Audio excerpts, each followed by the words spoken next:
आज सामायिक में देखो यही तुम लोग कहते हो कि सामायिक क्या करते हो। बैठा रहा और उसने देखा कि आज पुनः चले अच्छे दोपहर की सामायिक घंटे बैठे हैं, आधा पौन घंटा बैठने के बाद पुनः आ गया। मैंने कि बताओ इतना लेने के बाद अभी भी और कमी है। और फिर तो आज मैंने कहा आज तेरे लिए छूट है दे ले। उसने फिर बैठ करके फिर उसने चालू किया पुनः उसका। मैंने कहा इतनी जल्दी पचा के आ गया भाई तू तो। यानी तेरे अंदर की अग्नि भी त्रिंच गति में एक विशेषता यही होती है कि कितना भी खिलाओ पिलाओ पर उनको कभी संतुष्टि नहीं होती। एक है इसकी सबसे ज्यादा असाता वेदनी कर्म का उदय होता त्रिंच गति में। और पुनः आया करके गया और पुनः उसने भरा और भर करके फिर वही दशा बैठा रहा। मैंने कहा पता नहीं ये कितनी इनके लिए भीषण आहार संज्ञा होती है कि आज तो कम से कम मनुष्य है एक बार भोजन कर ले तो कम से कम 4 से 8 घंटा 4 से घंटा तो कम से कम बैठ सकता है। देखिए होना तो यही चाहिए, ज्ञान स्वरूपता सही यही है।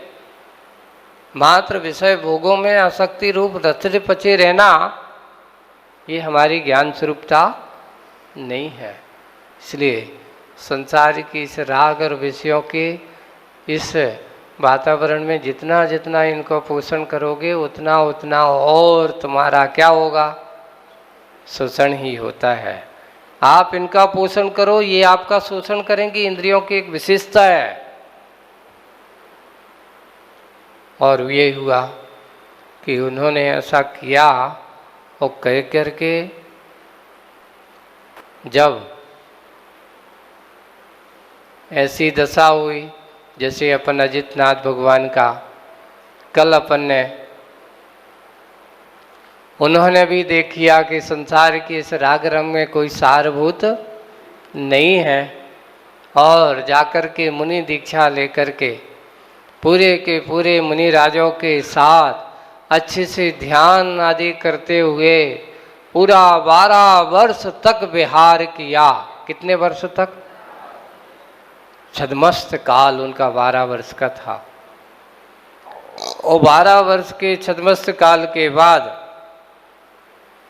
विहार करते हुए नाना देश नाना नगर, ऐसा नहीं कि अकेले वहीं पर रहे होंगे, अब कितना कहाँ कहाँ गए होंगे, कौन कौन से देश में गए होंगे। ऐसा विहार उनका निरंतर चलता रहता है। एक और है, आगम में कहीं पर भी तीर्थंकरों का चतुर्मास हुआ ऐसा कहीं वर्णन नहीं मिला। कोई तीर्थंकर ने इस नगर में चतुर्मास किया ऐसा वर्णन मिला? तीर्थंकर मुनि महाराजों ने कहीं नहीं मिला। तो उन्होंने कहा कि जैसे परिहार विशुद्धि संयम वाले मुनि महाराज होते ना, ऐसे तीर्थंकर प्रकृति के धारी मुनि महाराज भी होना चाहिए। वे हमेशा सदा विहारी रहे होंगे, चलते रहे। अब एक और है, भगवान महावीर के बारे में अपन लगाएं तो भगवान महावीर को केवल ज्ञान हो गया वैशाख में, दिव्य ध्वनि उनकी खरी श्रावण तथा एकम को। अब विहार और समोषण की रचना विपुलाचर पर हुई तो क्या 4 महीने वो वहीं रहे? ऐसा कोई प्रमाण नहीं मिलता।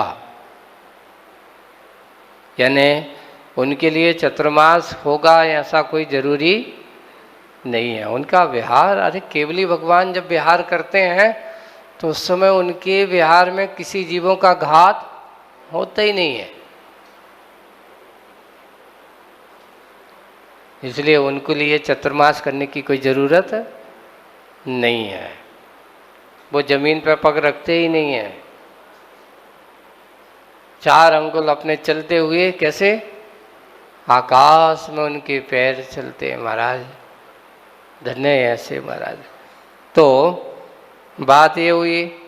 और करते करते पूरे अजितनाथ भगवान को विहार करते करते पूरे 12 वर्ष तक छद्मस्त अवस्था में रहे। और पौष शुक्ला एकादशी कौन सी दिन आ रही है? पौष शुक्ला एकादशी। उस दिन शाम के समय में, कौन से समय में? अच्छे से है ना। और उस दिन भी कौन सा नक्षत्र है? उस दिन भी रोहिणी नक्षत्र है। संयोग देखिए आप, उस दिन भी रोहिणी नक्षत्र है। रोहिणी नक्षत्र में और सायंकाल में कहाँ? तो ऐसे लोक के धारी अजितनाथ भगवान को पौष शुक्ला एकादशी के दिन सर्वज्ञत्व की प्राप्ति यानी केवल ज्ञान की प्राप्ति हो जाती है। ऐसे केवल ज्ञान अजितनाथ भगवान को हो गया। 12 वर्ष कम, देखो छद्मस्त अवस्था का। अब पूरे दीक्षा ली, दीक्षा लेने के बाद पूरे 12 वर्ष का छद्मस्त काल व्यतीत किया, केवल ज्ञान प्राप्त हुआ। केवल ज्ञान प्राप्त करने के बाद वहाँ पर विहार करते करते उनके कितने गणधर थे? पूरे 90 गणधर थे। आदिनाथ भगवान के 84 थे, तो अजितनाथ भगवान के कितने थे? प्रथम गणधर जो थे, जैसे अपने यहाँ गौतम स्वामी प्रथम गणधर थे, ऐसे ही अजितनाथ भगवान के प्रथम गण थे, उनका नाम था सिंह सेन। सिंह सेन नाम के प्रथम गणधर थे। ऐसे पूरे के पूरे 90 गणधर जब केवल ज्ञान हो गया तो उस समूसरण में उनके 90 गणधर इस केवली काल के दौरान हुए। और 3750 पूर्वधारी, पूर्व ज्ञान के धारी ऐसे मुनिराज, 21,600 शिक्षक यानी उपाध्याय परमेष्ठी को जैसे काम करने वाले ऐसे शिक्षक भी हुए। और 9,400 अवधि ज्ञानी मुनि महाराज थे उनके समुत्सरण में वहाँ पर। और वहाँ से निकल करके अब एक साथ दो केवली तो नहीं हो सकते, तो 20,000 केवल ज्ञानी मुनि महाराज भी हुए। ऐसे हो सकता है वही अवधि ज्ञानी पहले होंगे, बाद में केवल ज्ञान उनको प्राप्त हुआ होगा अजितनाथ भगवान के समय में। और फिर उसके बाद 20,400 विक्रिया रिद्धिधारी मुनि महाराज भी थे। 12,450 मना पर्या ज्ञानी मुनि महाराज थे उनके समुत्सरण में। और 12,400 अनुत्तरवादी, ऐसे बड़े बड़े ज्ञान की पराकाष्ठा को धारण करने वाले ऐसे मुनि महाराज अनुत्तरवादी भी थे, जो अच्छे वाद संवाद करने वाले। इस प्रकार ये सब मिलाकर के 1 लाख तपस्वी, कितने मुनि महाराज थे? 1 लाख सब मिला दिए हैं तो सबको मिलाए तो 1 लाख के करीब मुनि महाराज थे। सोचो उस समय उनके शासन काल में इतने महाराज वहाँ पर। अब आप कहोगे कि महाराज एक साथ थे क्या इतने? नहीं, उनके शासन काल में इतने मुनि महाराज, इतने कैसे केवली हुए। समुत्सरण में इतने पूरे थे ऐसा नहीं है। अब आरिकाओं की संख्या देखो, महाराज कितने हैं? 1 लाख। तो फिर महाराज आरिकाएँ कितनी थी? तो उन्हें लिखा है 3,20,000 आरिकाएँ थी, जिसमें प्रथम आरिका थी प्रकोपजा, उसका नाम था।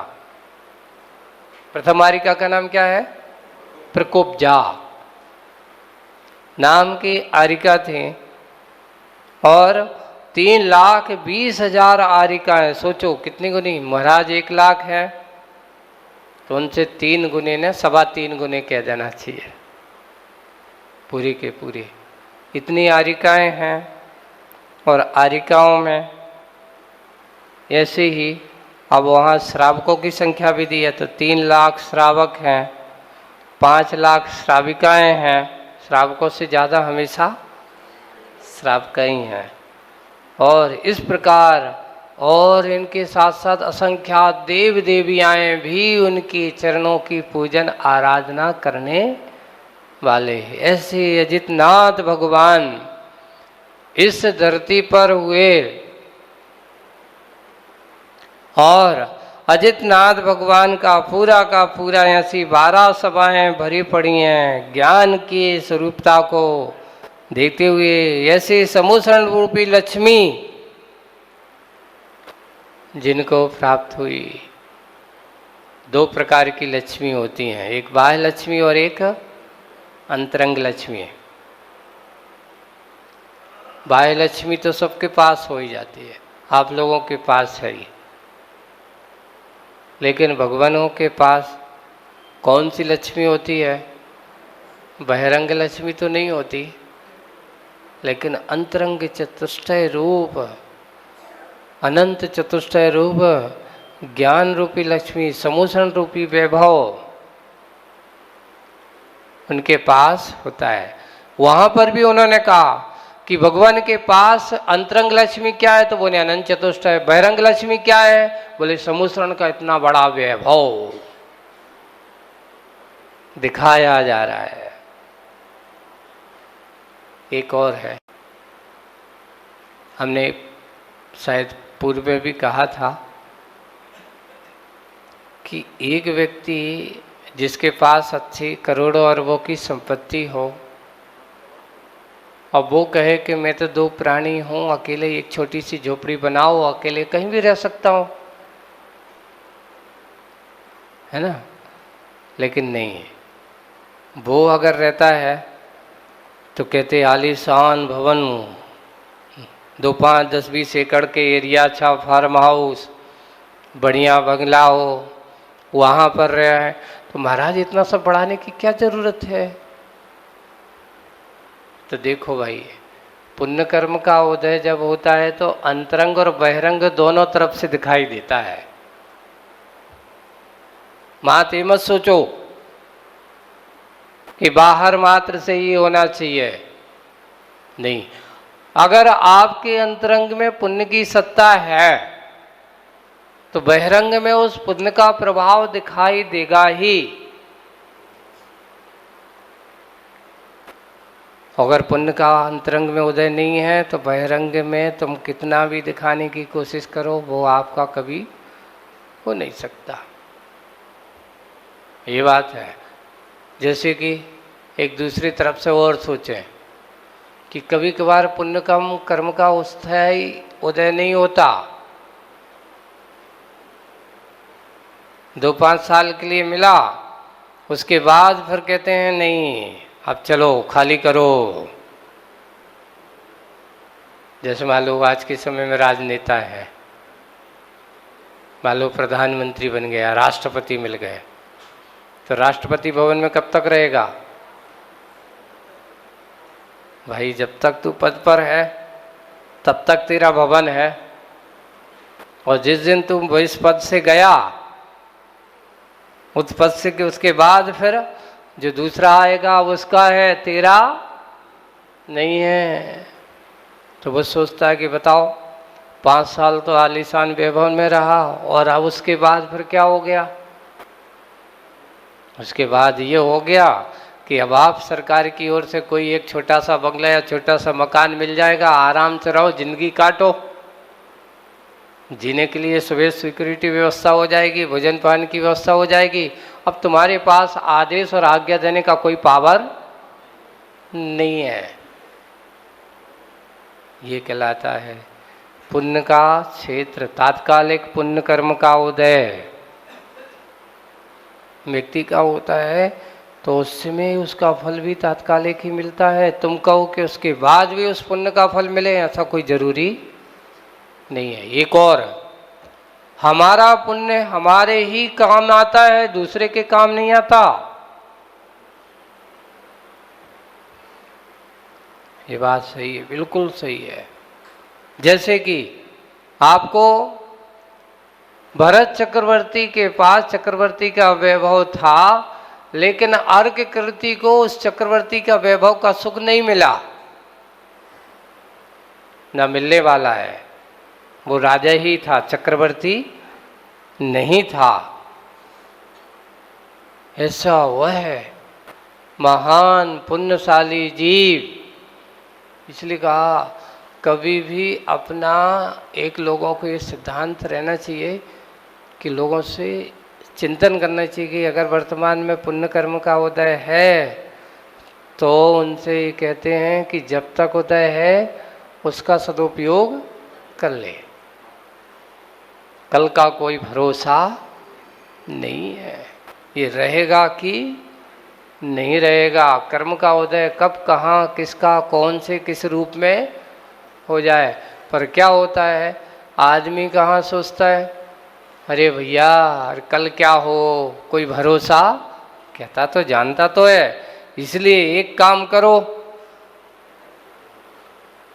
पैसा जोड़ के रख लो, मान लो जोड़ के रखा, जितना तुमने इकट्ठा किया और अचानक आकर के किसी ने चुरा लिया, किसी ने जाकर के लूट लिया, किसी ने जाकर के नहीं है तो हड़प लिया, कुछ भी हो गया, कुछ भी हाथ नहीं लगा, अब क्या हो गया, करोड़पति का बन गए, करोड़पति आ गए। अब उनके कोई पूछे भाई किसी से आकर के देखो मेरे पास इतनी प्रॉपर्टी वाला था, तो था अब है नहीं। वे लोग जिनके साथ तुम्हारे आगे पीछे घूमने वाले थे वे कहेंगे कि भैया जयराम जी आप जय जिनेंद्र करके बाजू से खिसक जाएंगे। क्यों? बस यही है, पुण्य और पाप की महिमा बड़ा विचित्र होता है। ऐसे ही भगवान विहार करते करते समोसरण रूपी लक्ष्मी को प्राप्त हो जाते हैं। ये बाह्य वैभव अनंत भगवान अवस्था का है और अपने आप में उसमें अष्ट प्रातिहारी केवल ज्ञान प्राप्त करते ही चार घातिया कर्मों का नाश कर देते हैं। चार घातिया कर्म ज्ञानावरणी, दर्शनावरणी, मोहिनी और अंतराय। मोहिनी और अंतराय। अब ये वेदनी कर्म में बाकी है।